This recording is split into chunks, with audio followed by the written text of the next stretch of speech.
ఒకప్పుడు ఒక అడవిలో ఎన్నో రంగుల పక్షులు, పెద్ద పెద్ద చెట్లున్న అద్భుతమైన అడవిలో ఉల్లుక అనే తెలివైన గుడ్లగూబ ఉండేది. అతను చాలా జ్ఞానవంతుడు. అడవిలో ఉన్న అన్ని జంతువులు, పక్షులు అతని సలహాలు తీసుకునేవారు. ఒకరోజు ఆ అడవికి ఒక కొత్త నెమలి వచ్చాడు. అతని పేరు మయూర. అతని నీలి పచ్చ రంగు రెక్కలు మెరిసిపోతూ ఉండేవి. మయూరుకు తన అందంపై చాలా గర్వం. ఆ నెమలి రోజంతా ఇలా గొప్పలు చెప్పేవాడు. నా రెక్కల కాంతిని చూశారా? ఇలాంటి అందం ఇంకెక్కడ ఉంటుంది? ఇలా అన్ని పక్షులను తగ్గించి గుడ్లగూబను కూడా బోరింగ్ రంగు అని కొట్టిపారేసేవాడు. ఉల్లూక మాత్రం చిరునవ్వుతో నిశ్శబ్దంగా ఉండేవాడు. ఒక సాయంత్రం ఆకస్మికంగా వర్షం కురిసింది.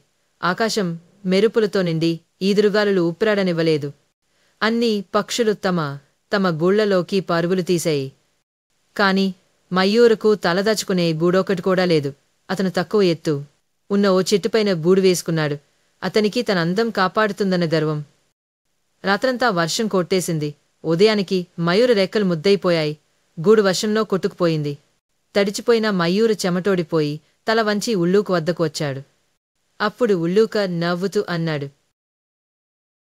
అందం చూపులు కట్టిపడేసే ఒక్కరోజుంటుంది. కాని తెలివితేటలు నిన్న నేడు రేపు సహాయం చేస్తాయి. అప్పటినుంచి మయూర తన గర్వాన్ని విడిచిపెట్టి ఉల్లూక సలహాలు తీసుకోవడం ప్రారంభించాడు. అందం ఒక్కడినే ఆకర్షించవచ్చు, కాని తెలివి జీవితం మొత్తం కాపాడుతుంది. Yeah!